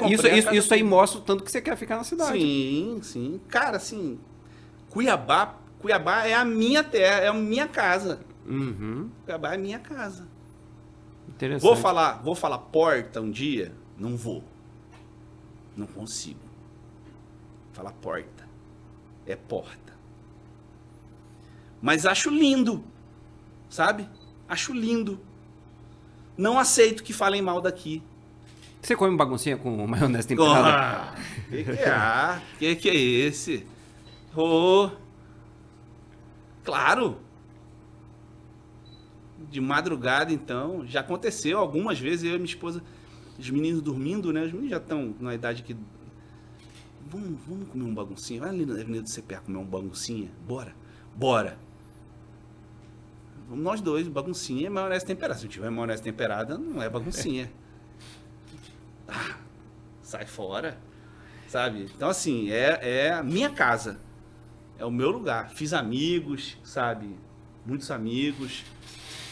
E as coisas estão só começando. Cara, eu tô aqui há 9 anos e a minha sensação é que as coisas estão só começando. Estão só começando. Ainda tem muita coisa para vir por aí. Gonzaga, o Chamo Gonzaga foi o quadro que te marcou aqui, te abriu várias portas, te trouxe para perto da comunidade, fez você ficar extremamente conhecido. Você pensou em ser político? Eu tive propostas naquela época, mas nada muito assim oficial, sabe? Político chegava, não, pô, você não quer ser, você não pensa em ser, você não quer vir, aquela coisa. Mas no café, olha, cara, tô aqui com uma proposta de filiação aqui, o formulário para você filiar, isso nunca aconteceu. Mas já essas conversas assim, cara, você não tem vontade de tudo e tal. Eu acho que naquela época eu não me sentia preparado para isso. Pronto. Hoje eu não tenho nada encaminhado nesse sentido. Nada. Mas a vida pode levar a gente para esse caminho. Quem sabe? Hoje eu me sinto preparado. Hoje eu estudo. Para acompanhar a política, eu estudo. Pô. Eu tenho que ler. Sabe? Eu tenho que acompanhar. Às vezes você pensa, né? Tem um projeto de lei aqui, por que os caras não fazem isso aqui? Não. Sim, tudo. E sobre política mesmo, cara. Eu tô lendo um livro agora, chama Como as Democracias Morrem.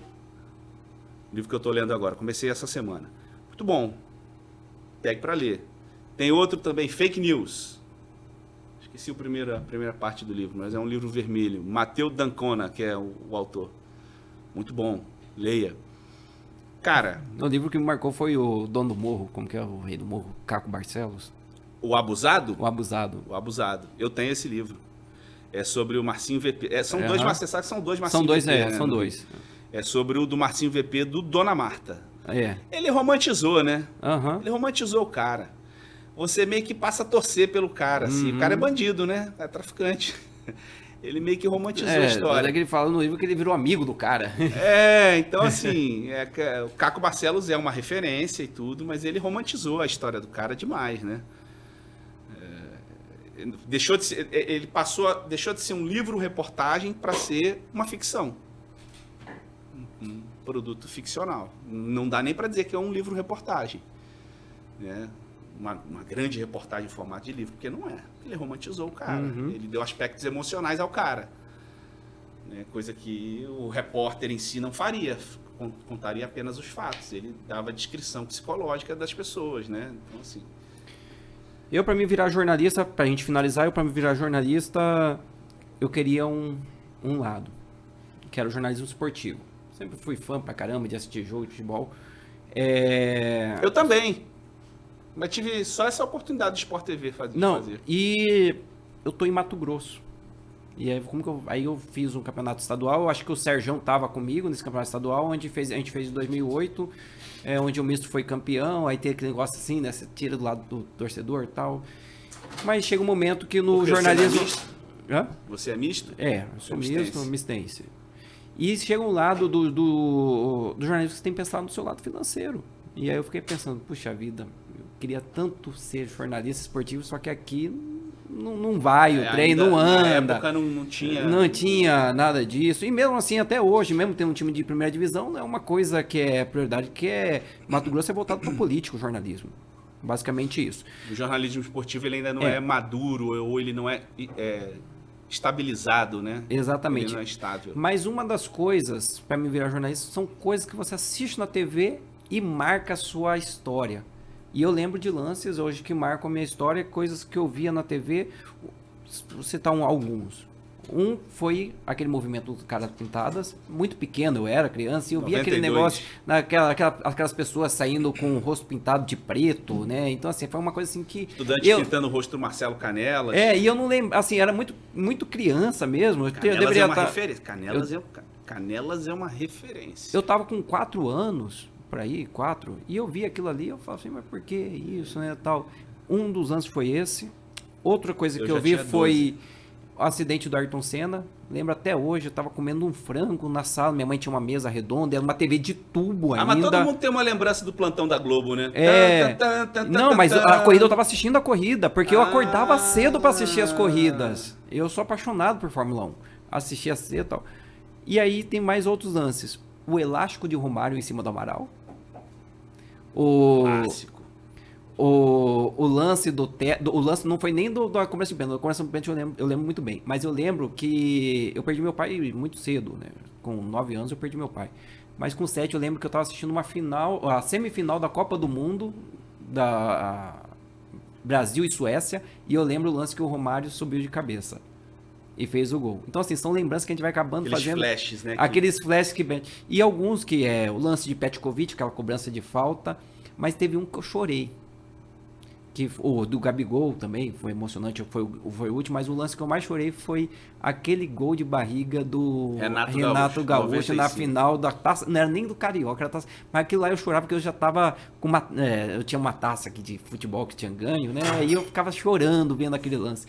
Quais são os lances que, na sua carreira, assim, na sua história de vida... Esse lance do Renato... Mas eu chorava. Lance do Renato Gaúcho, eu estava numa competição de judô no interior de São Paulo. Eu nem assisti ao jogo. Porque eu fui atleta de judô lá no Rio. Eu era atleta de judô e eu não segui. Primeiro, porque eu me mudei para Minas, mas segundo, porque eu tive uma lesão no braço. Aqui são 2 ossos, né? Um no rádio. E numa briga, o cara é meu amigo hoje. Ele foi me chutar, eu fui tentar segurar para pegar a perna dele, bateu aqui assim e abriu o pulso. Eu lembro até hoje, eu fui ao Miguel Couto Hospital, em frente à Gávea. O enfermeiro botou no lugar, doeu para burro. Então, cara, grandes coberturas assim. As coberturas que me vêm muito à cabeça são, por exemplo, as coberturas das enchentes no Rio nos anos 80. Eu morava no Rio e eu morava num apartamento no 14º andar. E eu lembro de ver na televisão e ver a água passando na minha rua, descendo o Morro do Macaco, que eu morava em Vila Isabel, Andaraí, descendo o Morro do Macaco, e a água descendo, sacola, e a cobertura das enchentes ali. Aquilo me lembra, aquilo me marca.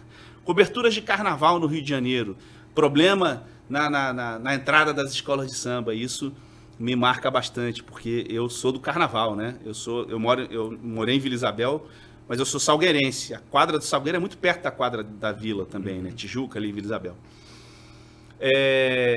E no futebol, a minha primeira grande lembrança, e por isso eu fiquei tão frustrado no ano passado, porque o meu primeiro grande ídolo, de fato, no futebol, depois do Zico, foi o Renato Gaúcho. Aquele campeonato brasileiro de 87, eu acompanhei, porque foi quando eu comecei a aprender a ler, acompanhava, lia jornal, eu comprava o Jornal dos Esportes, comprava a Placar, revista Placar, e o Renato Gaúcho era meu ídolo de infância. Mesmo depois com um gol de barriga pelo Fluminense, ele não deixou de ser, sabe? Por isso que eu fiquei tão frustrado no ano passado que ele não deu certo, porque eu me lembro de torcer vendo aqueles jogos do Flamengo de 87. Minha primeira grande lembrança do Flamengo, assim, de torcer. E meu pai vascaíno, tá? Mas eu vendo aquilo... Outra lembrança, 88, que o Flamengo perdeu o Campeonato Carioca pro Vasco, gol do Cocada. Eu lembro de ter assistido em casa, pela extinta TV Manchete, eu chorando, meu pai chegando em casa rindo, olha lá, perdeu pro meu Vasco. Meu pai é vascaíno, mas é aqueles que não sabem nem a escalação, ele não acompanha futebol. Tanto que ele me levava para jogos do Flamengo no Maracanã, eu morava perto do Maracanã, Vila Isabel, o Maracanã é pertinho. Ele me levava a jogos do Flamengo. Então, assim, no futebol isso, a Copa de 94, muito marcante, a Copa da minha vida, porque eu morava num prédio, aí a gente descia, tinha playground, e TV de tubo, né? Aquela TV de 29, a gente descia, e aí tinha pagode, futebol e piscina o dia inteiro. Eu tive uma boa infância. Não era rica, eu morava na zona norte do Rio, eu não morava na zona sul, mas foi uma infância tranquila, privilegiada até. Né? Eu morava num bom prédio, num bom apartamento na zona norte, um playground com piscina, não sei o que e tal. E eu lembro de cada jogo, e como o Brasil foi ganhando, toda vez depois do jogo tinha pagode. Por isso que hoje eu gosto tanto de pagode. Tinha o pagode, os caras mais velhos tocavam pagode lá, e isso é muito marcante na minha vida, sabe? A Copa de 94, sabe? Foi a nossa Copa. A Copa da minha vida, assim, né? Muito vivo na memória aquilo que aconteceu, e mais até do que os jogos, o que ficou no entorno disso, a gente descendo para todo mundo assistir, numa TVzinha só, e todo mundo numa TVzinha só vendo o jogo e tal. Isso é marcante, muito marcante para mim de futebol. Aí depois você vai crescendo, aí a coisa vai ficando menos, assim, sabe? Eu tive no primeiro gol do Ronaldinho, eu tava trabalhando. O Fred uma vez, Dom Fredon, do Fluminense, uma vez no jogo do Fluminense com o Botafogo em Volta Redonda, o Botafogo saiu ganhando de 1-0 no primeiro tempo, e o Fluminense era muito melhor, aquele timaço com Deco, com Conca e tal.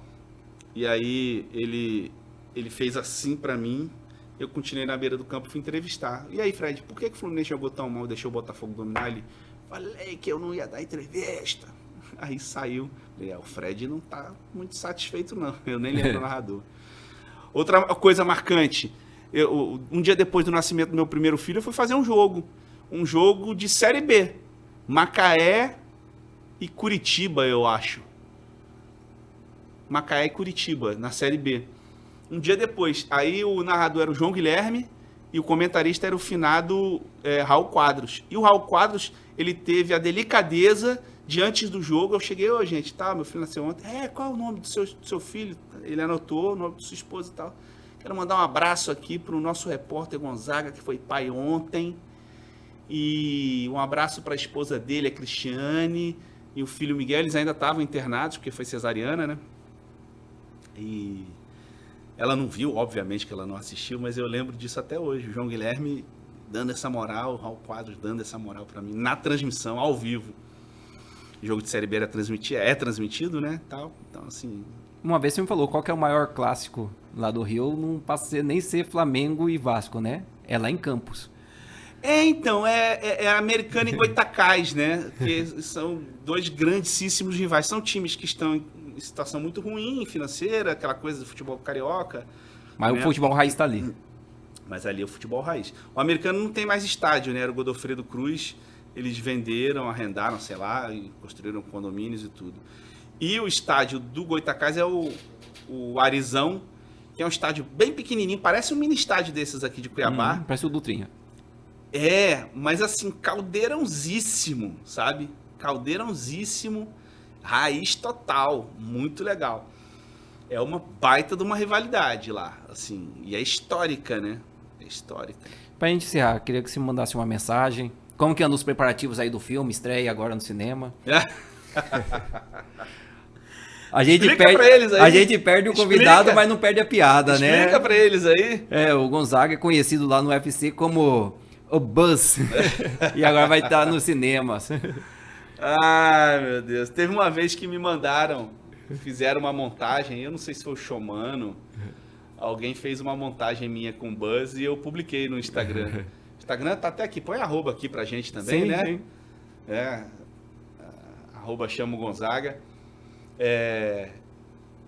Eu botei e fez sucesso. Eu não ligo, eu sou também da zoeira. O que me incomoda é, se você tá me zoando, você tem que aceitar ser zoado, né? Desde que não se falte com respeito, com a honra da pessoa. O Arthur não aceitava, pô. Cara, não, cara. Ó, o Arthur no BBB... O Scooby e o PA ia pra cima dele na hora que...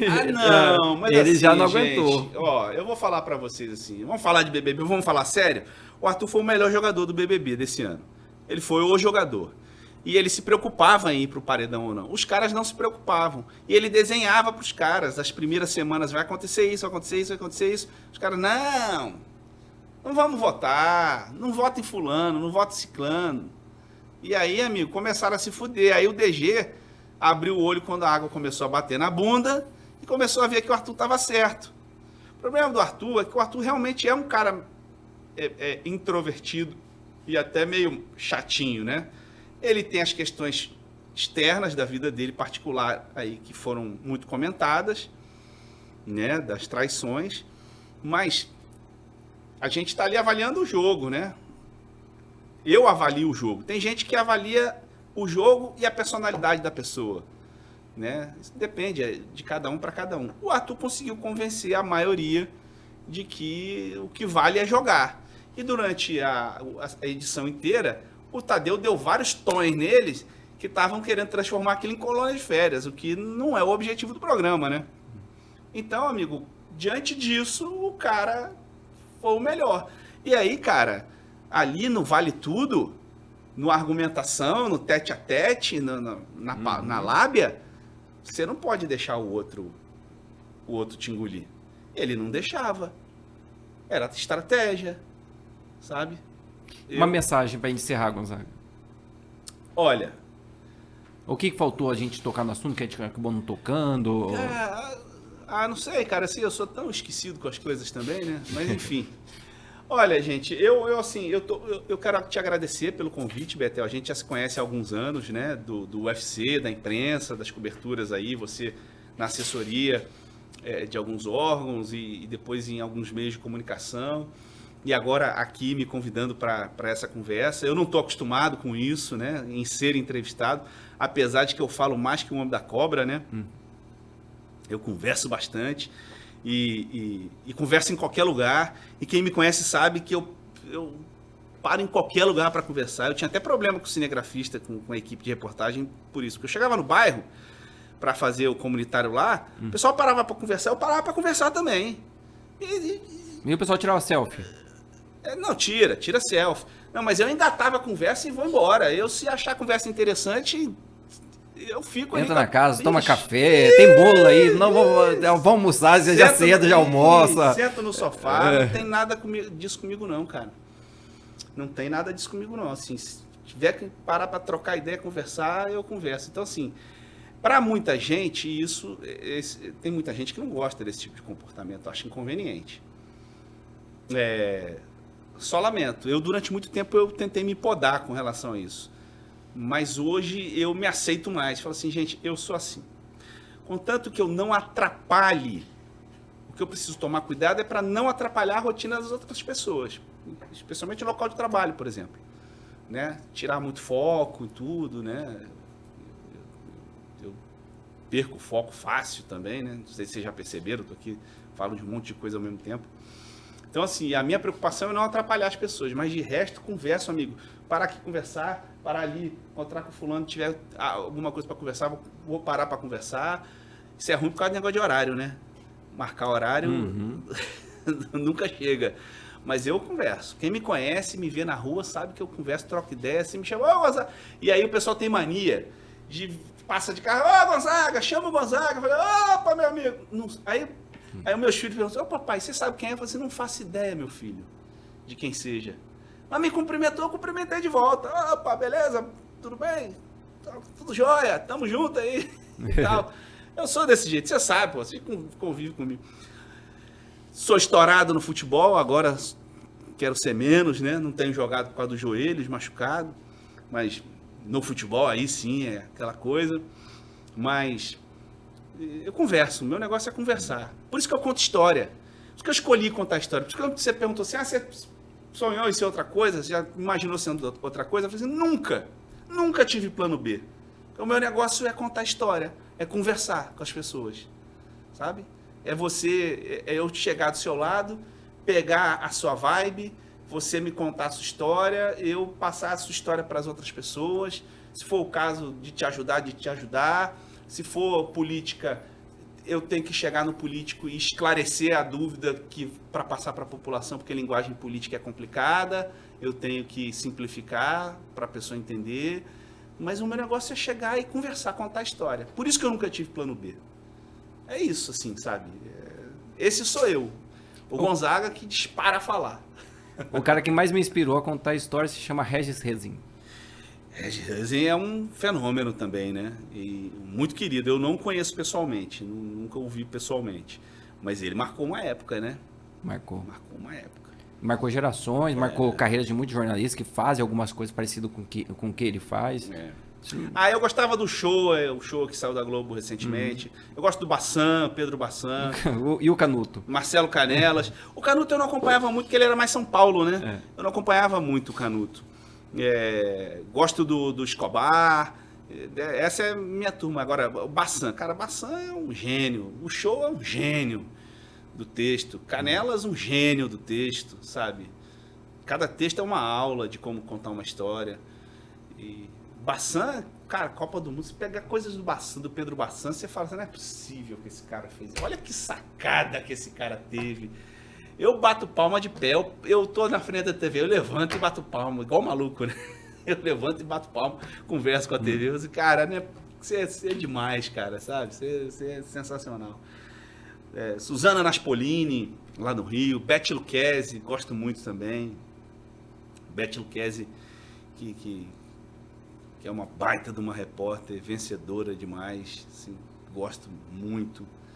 Essas são, assim, as minhas inspirações. Gonzaga, muito obrigado por você ter vindo, você ter aceito o convite, ter pedido pro pessoal te liberar para vir nesse formato novo de podcast. Foi um prazer te receber aqui. Ô, Betel, eu que agradeço ao convite. Não tô acostumado a dar entrevista, mas, cara, eu também tenho que entrar nessa onda, né? Quem sabe um dia também a gente está fazendo algo parecido aqui assim também e, enfim, esse é o futuro. Parabéns pelo programa, parabéns pelo formato, parabéns pela aposta, pela coragem e vamos seguir junto aí, cara. Se precisar de mim também, a gente tá aí. Tá, muito obrigado. Pessoal, se liga, terça-feira, amanhã tem o William Reis e a Bola da Vez. Na quarta, Merielle Nantes e Simone Alves com o Plantão, o podcast da saúde. Na quinta, Japonês Cuiabano e o Botoff com Agora Quando. Eu fico por aqui e a todas as mães, um feliz Dia das Mães.